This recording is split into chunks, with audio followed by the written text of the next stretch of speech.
introduce Dr. Howard White, who is the former Executive Director of the International Initiative for Impact Evaluation, also known as 3IE, and the co-chair of the Campbell International Development Coordinating Group, as well as an adjunct professor at the Alfred Deakin Research Institute at Deakin University. Dr. White has worked extensively on development-related issues in countries across Africa and Asia, and has published over 60 papers in internationally refereed journals and several books, focusing on aid effectiveness and poverty reduction. So great pleasure to have Howard White with us today. And just a warning that today's session is being recorded and you will be able to watch it online afterwards, but that also means that any questions will also be available for others to see. So without further ado, Howard, I'd like to welcome you and hand the floor to you. Thank you. Thank you, Nicola, and good day everybody else.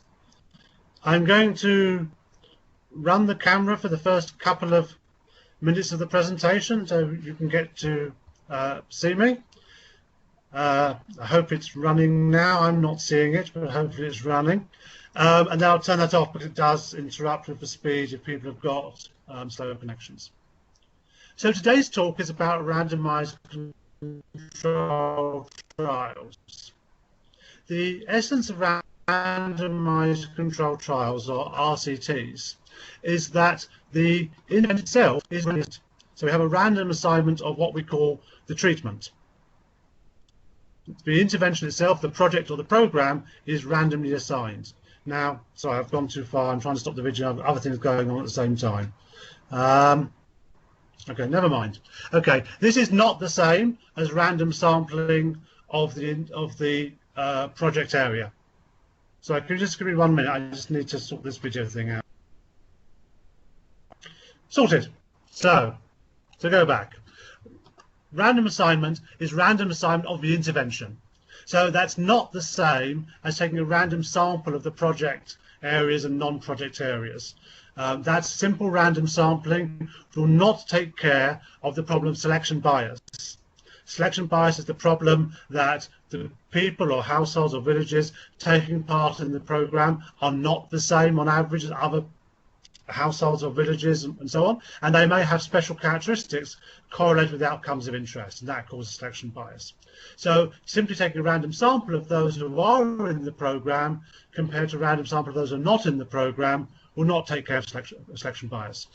Random controlled trials randomly assign the program itself, the treatment itself. So it's a very different concept to simply taking a random sample after the intervention has taken place. So an example of a randomized controlled trial is a preschool program in rural Mozambique. This was a program run on a pilot basis by the government of Mozambique with financial support from the World Bank and implemented by Save the Children.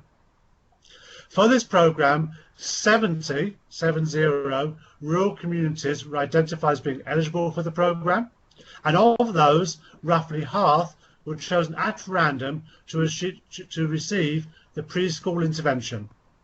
So 35 get the preschool, chosen at random. 35 communities don't get the preschool. They're the control group. The intervention was to build a simple structure, to be a preschool, to train a local woman to act as the preschool teacher, and to provide some basic teaching materials, again, mostly made locally out of local materials.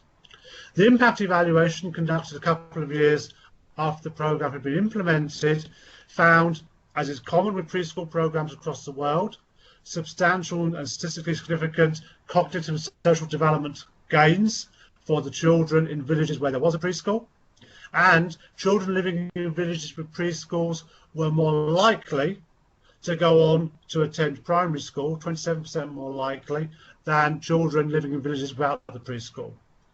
Now you notice we've taken care of selection bias here. If we were simply to compare the enrolment rates of children who had gone to preschool with the enrolment rates of children who had not gone to preschool, that wouldn't be a valid evaluation design, because the children who've gone to preschool are not a representative sample of children on average. They're children whose parents have chosen to send them to preschool. those parents are more interested in their child's development. They may take more time speaking to them, playing with them, reading to them, and they're more likely to send them on to primary school, elementary school. So we can't simply compare children going to preschool with children not going to preschool to look at the impact of preschool. What we do in the randomised controlled trial is to randomly allocate some villages to get preschool, some villages don't get preschool, and we know that children living in villages with preschool were 27% more likely to go on to primary school. And that's nothing to do with the special characteristics of parents who choose their children, send their children to preschool. It happens because of random assignment of a preschool to those villages. So we can attribute the effect directly to the program. Let's take another example. Here's a district in southern India, in South India, and in this particular district, we've identified 30 eligible villages to take part in our program. The important term here is eligible villages. Some people object to randomized controlled trials, saying, but I don't want to randomly allocate my program. I want to target to particular groups, to vulnerable villages, to poor households, or whatever. Having a randomized controlled trial doesn't stop you targeting in that way, because you only randomly allocate amongst eligible entities, eligible villages or households or children or so on. In fact, it's quite likely that having a randomized controlled trial will improve your targeting performance, because you're forced to clearly identify what your eligibility criteria are, and then to identify the universe of eligible units in your program area in a systematic and thorough way that you may not otherwise do. So the randomized controlled trial actually helps make sure that all those taking part are actually eligible. So in this case, we identified 30 eligible villages, and from those 30, we pick 15 at random. There we go, 15 picked at random, and the remaining 15, the red circles, are the control group. 15 in the treatment group, 15 in the control group. So the basic idea behind randomization is really intuitively appealing. Randomization ensures that we have what we call balance. By balance, we mean that on average, the characteristics of the treatment group, the program area, the program group, and the control group are identical. By identical, we mean they have the same average characteristics. So in our previous example, where we randomly allocated to 15 villages to be in the treatment group and 15 villages to be in the control group, if we were to take a sample then in those different communities, so 10 households in each treatment community and 10 households in each control community, and then work out the average education level of the household head, the average asset index for each household, the average anthropometric indicators for each child in those households, we should find that the average characteristics are the same. They won't be exactly the same because we're taking samples, but there should be no statistically significant differences between the treatment and the control group at baseline. That's what randomization does. It ensures that all observable and indeed unobservable characteristics are the same at baseline, provided our sample is large enough. And what large enough means, I'll come on to talk about a bit later, but provided the sample is large enough, we will have balance at baseline. In other words, the average characteristics of the treatment communities and the control communities are the same. We should collect baseline data to ensure indeed we do have balance. We'll do a test to see balance is there, but with randomization, 95% of the time, you're going to get balance. So that takes care of selection bias. There's no way in which the outcomes of interest can be correlated with getting the intervention because the intervention was randomly assigned.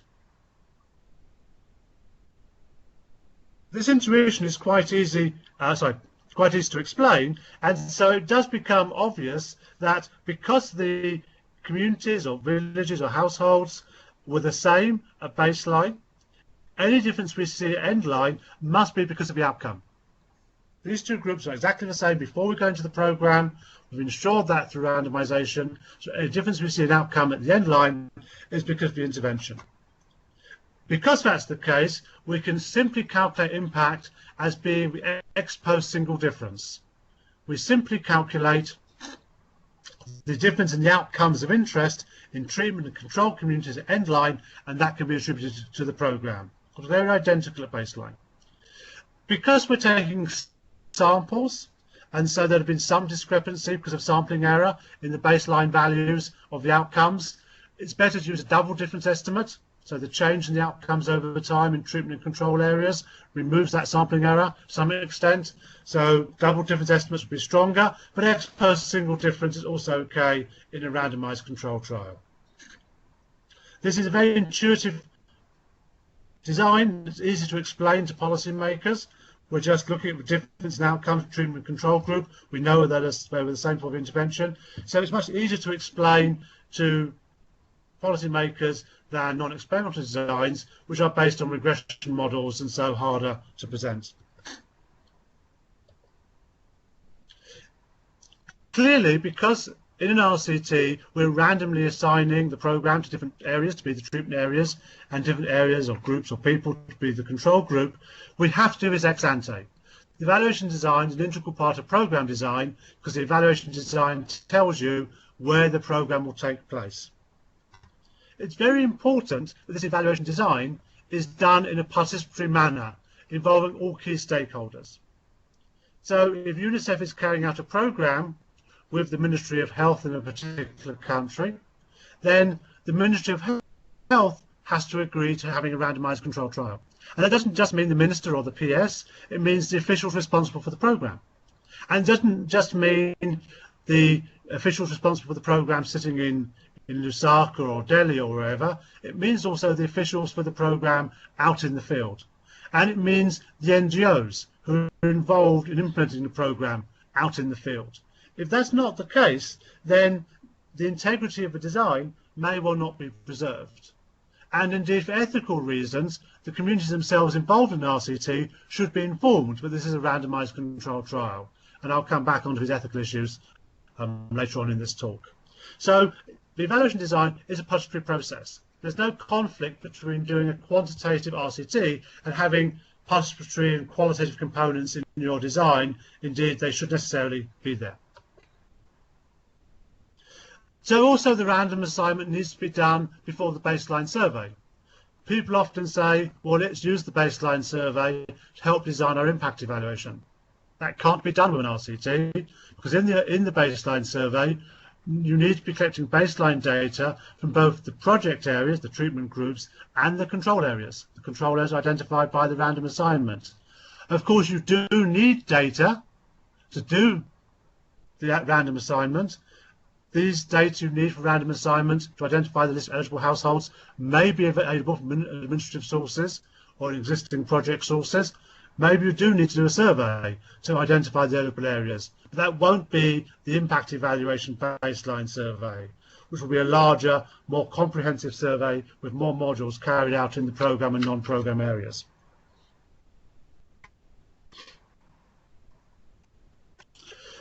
Most development programs are going to be more amenable to what we call a cluster randomized controlled trial, a cluster RCT, even though the outcomes or indeed the intervention itself might be assigned or measured at a lower level.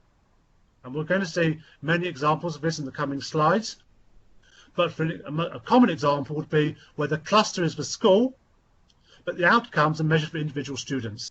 So a single cluster of a school has in it many units of measurement where we're measuring the outcomes of individual students in those schools. And as I'll come on and say later on, in a randomized controlled trial, you need to have a large number of clusters, not just a large number of children who you're measuring their learning outcomes from. It's not good enough to have two schools and allocate one into the treatment and one into the control group. You won't have sufficient what's called power for the design if you do that, as we'll see in a later slide. Cluster designs are more common both for logistical and ethical reasons, and we'll see examples of that in the coming slides. So, first example here is an actual program carried out in China. Now, in rural areas of China, anemia rates are very high, and high levels of anemia are linked to low cognitive development. So what this program did was to provide vitamin pills containing a large dose of iron to increase iron levels, reduce anemia, and so improve learning outcomes. It was a randomised controlled trial for which the unit of assignment was for school. 60 eligible schools were identified, 30 of which were put into the control group at random, and 30 into the treatment group to receive the intervention at random. So random assignment into the intervention. Once a school is chosen to be with intervention, then every child in that school receives the treatment. So the level of the treatment is the child. The individual child is being given the vitamin pills, as you see in the picture. And the unit of analysis is the child. We're measuring hemoglobin levels and learning outcomes in individual children. So we see the unit of assignment is higher than the unit of treatment, unit of analysis, which are the individual child. This is a case where there are both logistical and ethical reasons for using a cluster RCT. Logistically, it's easier for the teachers to administer the vitamin if they know every child in the class gets the vitamin. I don't have to identify which children in this class are meant to get the vitamin, which ones don't.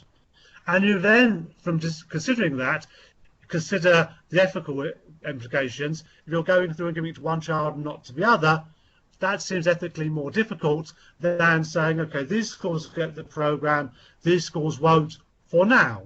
There's a pilot program, it works, hopefully we'll take it to scale. And based on several pilots done of iron fortification in iron pills in China, these programs have been taken to scale now in several provinces. The second example is, again, the Mozambique preschool we met earlier, where we saw the unit of assignment was for school. There were 70 villages randomly assigned to get the treatment of having a preschool build or to be in the control group. The unit of treatment is for village again. So I made a mistake. The unit of assignment is the village. So the village are chosen to get the treatment or not. And the unit of treatment is the village. The village gets the preschool. The unit of analysis are the individual children. So we're measuring learning outcomes and school attendance for individual children in those villages exposed to having a preschool in them, compared to the control group where there is no preschool. But the unit of treatment where we're delivering the intervention is at village level. So again, it's a cluster RCT because the final unit of analysis is smaller than the unit of treatment or unit of assignment. Investing in the cold chain rural health centres, so we assign at particular health centres on a random basis, so drop a list of eligible health centres. We treat for health centres with cold chain storage facilities, and analysis will be carried out at both the health centre level and at the child level. Now, when the analysis is at the health centre level, we have a simple RCT. A simple RCT is when the unit of assignment, treatment and analysis are all the same. So we've drawn a list of, say, 50 health centres eligible for the programme, assigned 25 into the treatment group.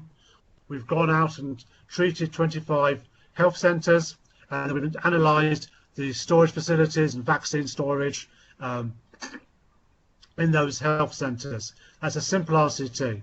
As soon as we start then measuring health outcomes, vaccination rates amongst children in those communities where the health centres are, that becomes a cluster RCT. Equally, in this example, we might have assigned at a district or sub-district level, and then treated all health centres in those chosen districts or sub-districts. So again, that would have been a cluster RCT design. Finally, conditional cash transfers. Normally, in a conditional cash transfer program, the program is assigned at the community level. Particular communities, rural communities or urban sub-districts like barangays in the Philippines are chosen to be eligible for the conditional cash transfer and assigned into the program.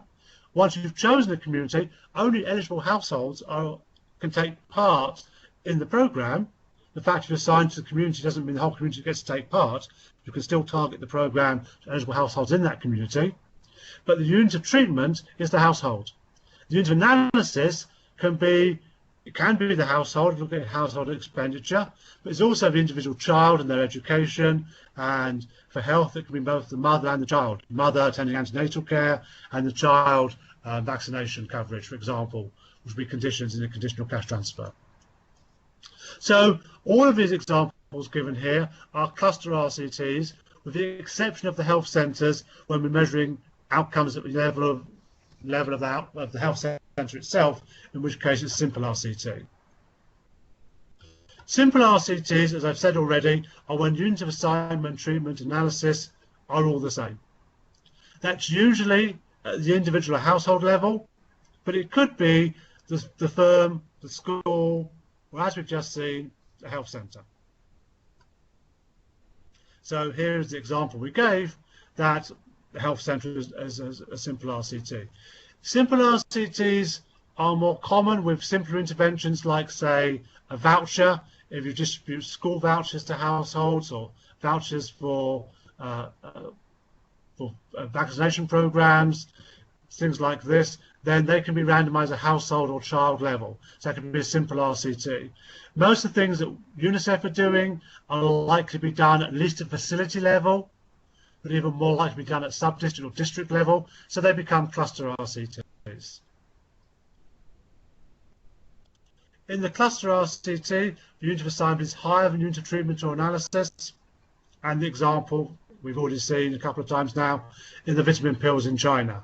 The unit of assignment was for school, unit of treatment analysis was the child. And as I've said now several times, most development interventions are likely to use a cluster RCT. That's important for statistical power, because in having statistical power, it's the number of clusters that matters, not the total number of observations. The power is the probability when the intervention is working. And we aim for power to be around 80%. That means 80% of the time when the program's working, the impact evaluation will tell you that the program is indeed working. And the number of units you randomise over, that determines power, not the total number of units of analysis. So cluster RCTs need many clusters. So as I said, for example, already, if you say, well, we've got 2 schools, and we're going to randomly pick one school to get this vitamin program, and the other school not to get it, say a school feeding program, and I'm going to measure outcomes for 500 people children in each school, so my sample size is 1,000, which is very large, sure that's large enough. The answer is no, because you haven't got enough clusters. You've only randomized over 2 clusters, and it's the number of clusters that drives the power of a design, not the total sample size. You get a very, very small increase in power, very, very small increase in power by increasing the number of units observed per cluster. The real increase in power comes from increasing the number of clusters. And the danger of having underpowered studies is very large indeed. And most studies that are done ex post looking at power find that typically most studies have a power of around 50%. That means if the program is working, doing an RCT is no better than tossing a coin to find out that fact that it's actually working. The program is working, the study is underpowered to having only 50% power, doing an impact evaluation is no better than tossing a coin to find that out. That doesn't mean you shouldn't do an RCT, you should just toss a coin. It means you should have a properly powered RCT.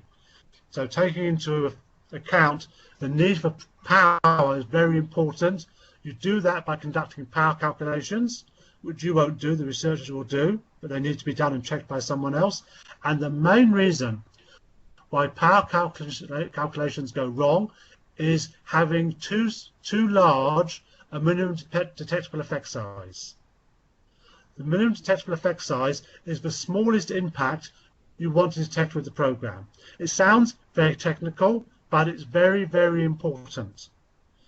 Most power calculations overestimate the MDE because they believe the unrealistic projections in project documents about what the program is going to achieve.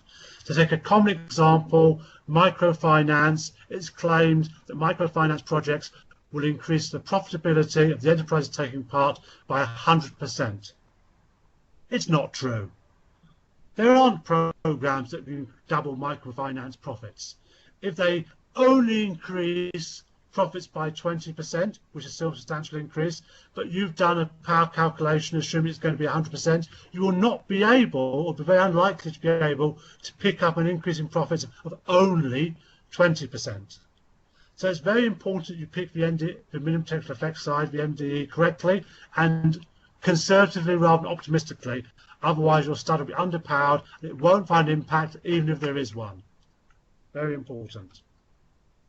So here we see an example. So in this graph, we have on the horizontal axis number of clusters, and each line shown on the graph shows the number of observations per cluster.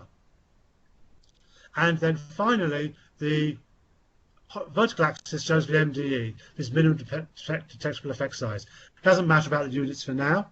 What matters is to know that the smaller the MDE, the better, because you can pick up a smaller effect, which is what you want, because the program only has not such a large effect. You still like to be able to find that out.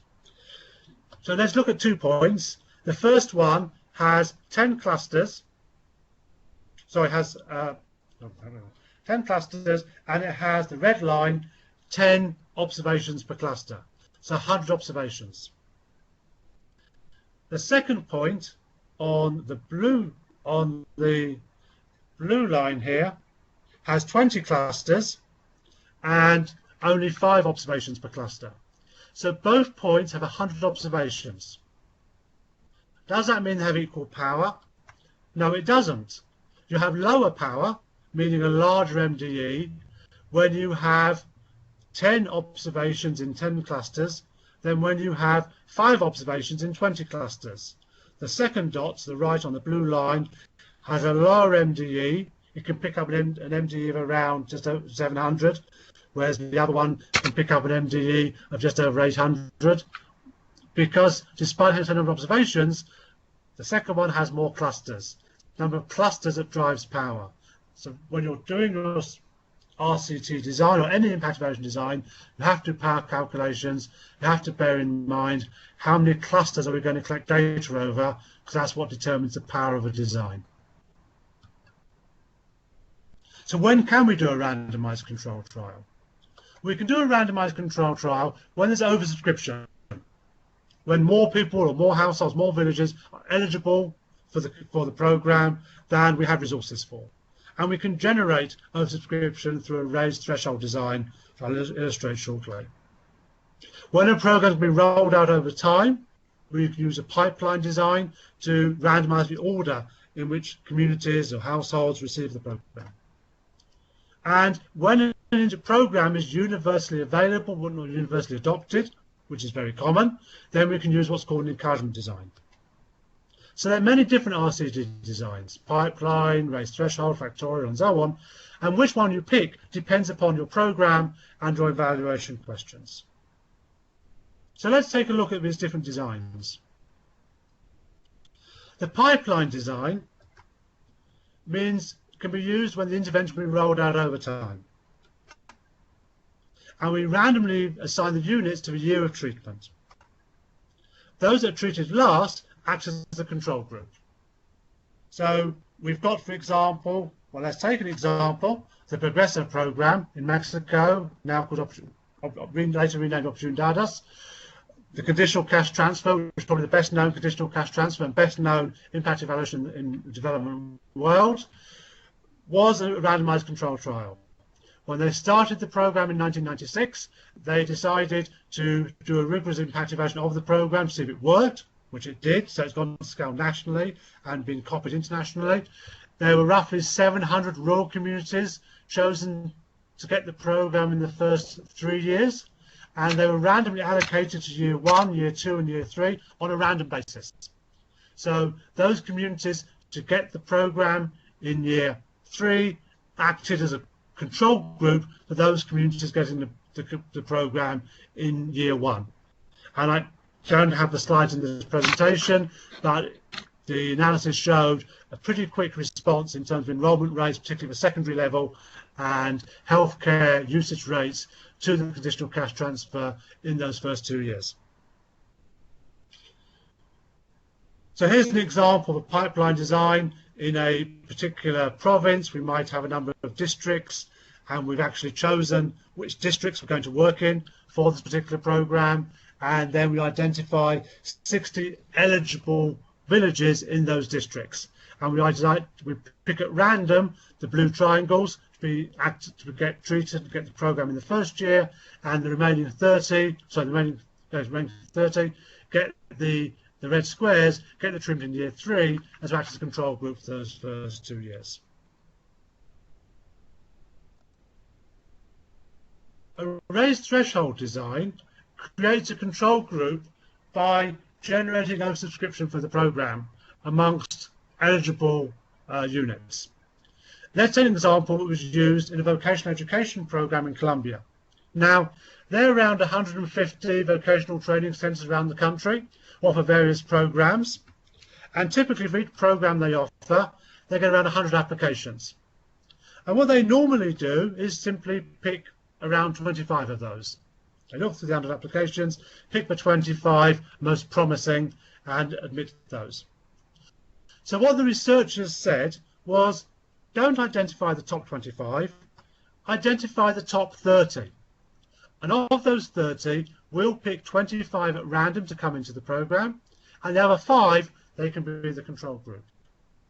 Now, this design makes virtually no difference whatsoever to this program. The course runs the program as usual, 100 people apply as usual. The course identifies the top 30 rather than the top 25 applicants, and 25 of those applicants are admitted. Most of those will be from the top 25 they would have identified anyway. There's a chance that some will come from the next 5. 25 people get admitted, 75 people get rejection letters. So on the face of it, the program looks and operates pretty much exactly the same way it was going to anyway, but we've used an RCT design to generate a valid control group. If you've got a program that's going to work in, say, 30 districts, you can say, let's identify 60 eligible districts instead and randomly assign amongst them. Or going to work in 30 villages, identify 60 eligible villages. This may involve relaxing your eligibility criteria a bit in order to identify the eligible number you need. That's why it's called a raised threshold design. But I would argue the cost of relaxing slightly the eligibility criteria, as we've done the case in Colombia, is worth it to generate the rigorous evidence you're going to get about whether your program works or not. Matched pairs can be used to reduce the sample size necessary. When you do matched pairs, suppose for example you have 30 villages and you're going to put 15 in the treatment group, 15 in the control group. That's not that many. So suppose for example 2 of the villages are much larger than the other villages, or 2 of the villages are very close to town, or 2 in a different ethnic group, a lot of different ethnic group members in those villages compared to other villages. If you took a simply randomized over those 30 villages, then it might be the 2 largest ones both end up in the treatment group. The 2 that are close to town end up in the control group. The 2 that have different ethnic groups end up in the control group. If that's the case, we're not likely to have balance between the treatment and control samples. So we do some pre-balancing. We pre-balance observed characteristics. In the case of matched pair randomization, we identify similar pairs. We put the 2 large ones together, the 2 close to town together, the 2 that have different ethnic group in them together. And then in each pair, we randomly pick 1 to be in the treatment group and the other goes into the control group. So in the end, we get 15 in the treatment group, 15 in the control group, but pre-matching ensures that we have balance between treatment and control group, which with a small number of units we're randomizing over, we may not happen. So cluster RCTs are often advised to do pre-matching, and matched pairs are a simple way of doing pre-matching. Again, ask your researchers to take care of it. There are various algorithms you can run in statistical programs like Stata that do it for you, but the basic concept is very simple. A-B comparisons, which are very common in many fields, compare 2 treatments. One objection often to randomized controlled trials is we don't want an untreated control group. We don't want to leave the control group with nothing. Well, that's not the case in medical trials. Normally in medical trials, the control group get the existing standard of care. So the control group will get whatever's being done already. And the treatment group get the program. But it could be you also want to compare two different treatment arms. For example, you might want to compare the impact of extension services on agricultural productivity with a fertiliser subsidy. So government's not interested in doing nothing. So it's not interested in a do-nothing control group. It's interested in saying, shall I put my resources into agricultural extension services or shall I invest my money in a fertiliser subsidy?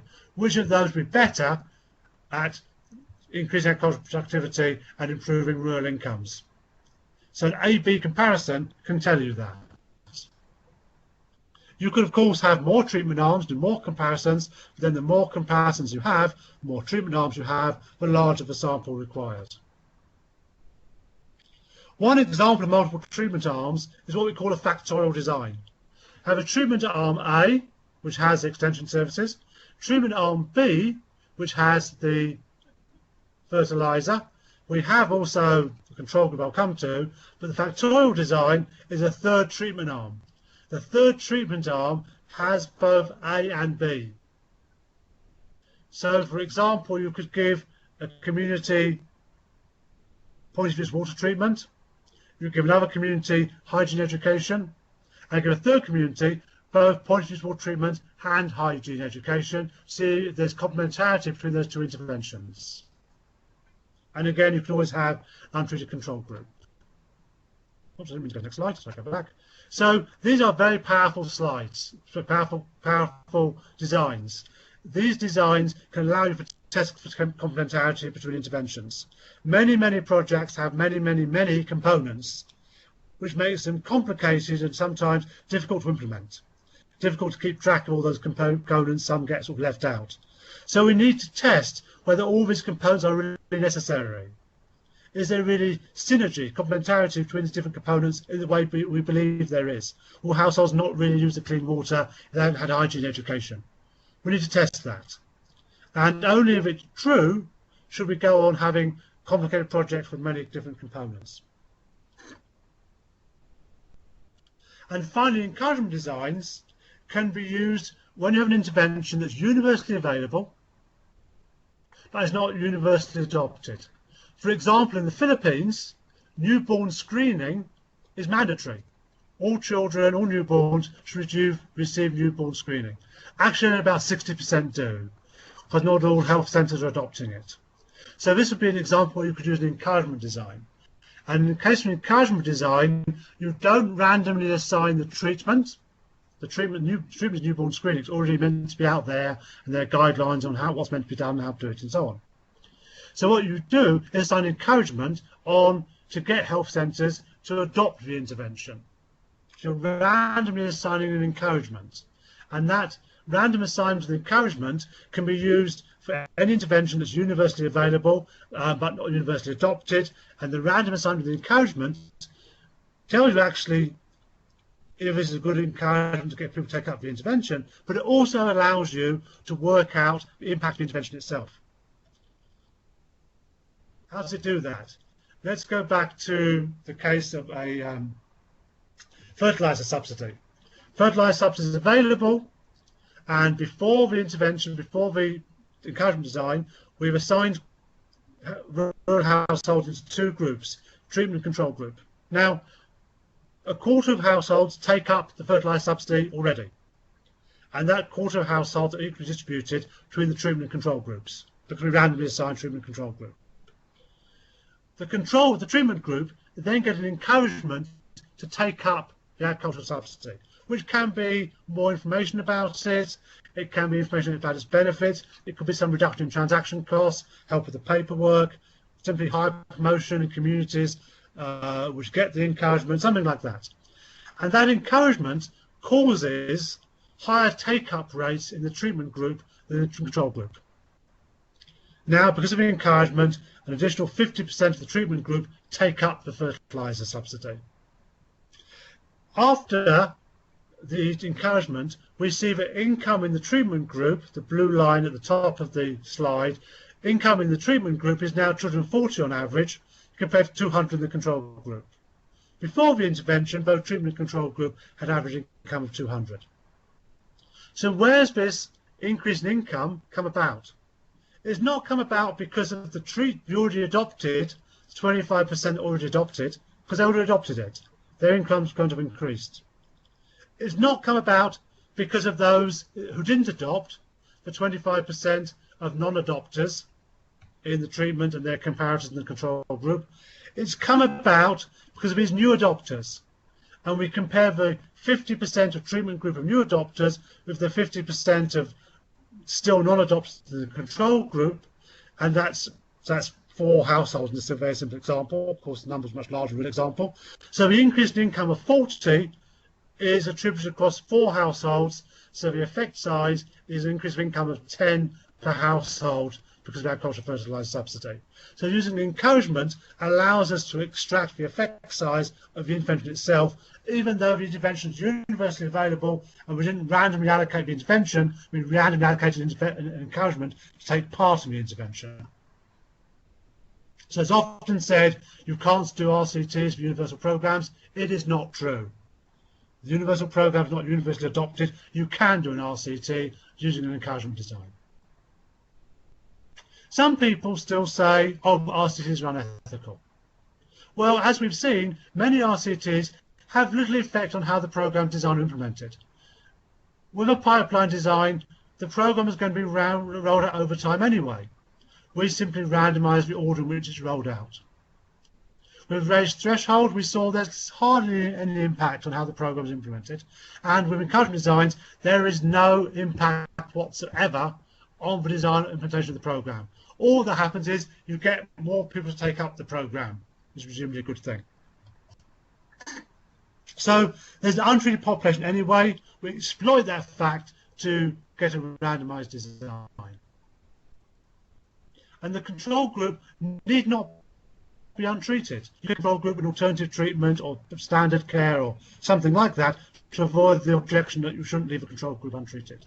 There are ethical issues to do with informed consent by program participants, and that's important, should be ignored. But the most important thing is unethical RCT. Most of the development programs, most UNICEF programs, most government programs are being done without any evidence that those programs work. That's true in the developing world, it's true in the developed world. Only with good quality evidence, such as an RCT can give, can we really know the money we're spending is actually making a difference to child malnutrition, to child health, to poverty, and to children dying prematurely. So we want to stop the number of children that die before their first birthday. The unethical thing to do is not to put some houses into a control group. The unethical thing to do is not to do a randomized controlled trial and to continue to spend money on programs that don't work. So it's vital we do RCTs. How are we going to do it? Is my intervention amenable to an RCT? If so, what design can I use? How can I get buy-in from all key stakeholders to preserve the integrity of the design? What will the control group get? Because maybe they may well not get nothing. How long will the study take, which is still the theory of change, but how long it will take for the expected change in outcomes to be observed? And who will do the study? You need to get good quality researchers to do the study and make sure they focus on evaluation questions of interest. So in conclusion, there are many RCT designs, so it's very likely you can find one that's right for your intervention. Many designs have relatively minor implications for program design. We've seen many examples of that. And so you should always be considering randomization as an ex-ante design option for your impact evaluation when you're designing a program, not afterwards. Thank you. I would encourage you to look at the 3i website, where you'll find many examples of RCTs and other resources to help you design studies and to find findings from existing evaluations. Okay, Howard, thank you very much for your presentation.